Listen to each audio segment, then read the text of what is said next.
Chikeya Yao Madeleine, l'une des premières intellectuelles de la Côte d'Ivoire, Madame Chikeya Yao Madeleine, a tiré sa révérence le lundi 27 septembre 2021, apprend Koassi de sources concordantes. Selon les informations rapportées, elle s'est éteinte à l'âge de 91 ans dans une clinique d'Abidjan.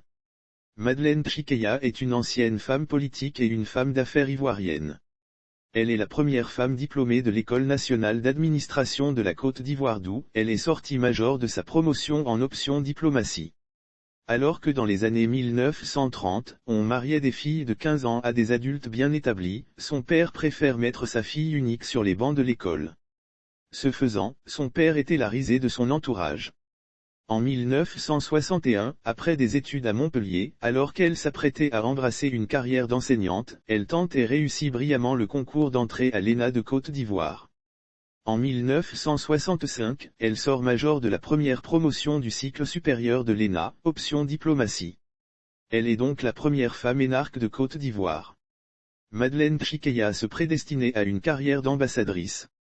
Toutefois, dans ces années 1960, les mentalités n'étaient pas encore prêtes pour qu'on nomme une femme à ce niveau de responsabilité. Ainsi, à son grand regret, elle est affectée dans l'administration, d'abord au ministère des Affaires étrangères, au poste de sous-directrice des affaires politiques et après, comme sous-directrice de la coopération internationale. À ce dernier poste, grâce à ses contacts avec les ambassades, elle a statué sur les dossiers d'attribution de bourses étrangères de plusieurs centaines de jeunes Ivoiriens. De 1970 à 1975, elle rejoint le ministère du Tourisme de Loua Diomandé, comme directrice des opérations de la promotion du tourisme. À la demande des habitants de son village, elle accepte de les représenter en tant que députée à l'Assemblée nationale de Côte d'Ivoire durant la 5e législature de 1976 à 1980, sous la bannière du parti unique, le PDCI. Mais elle s'y ennuie à mourir et décline la proposition du président Félix Houphouët-Boigny de rempiler pour un second mandat. Alors qu'elle est candidate à la présidence de l'Association des femmes ivoiriennes, A.F.I., le président lui demande de se désister au profit d'Hortense Akarangui.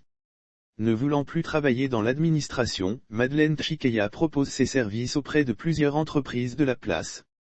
C'est finalement chez Giagé, Jean Abilgal, qu'elle trouve les propositions les plus intéressantes. Elle rentre dans cette entreprise et y termine sa carrière professionnelle. Sa disparition est une grande perte pour la région du Go, précisément Oumé, sa ville natale, et la Côte d'Ivoire qui perd l'une des pionnières de son administration.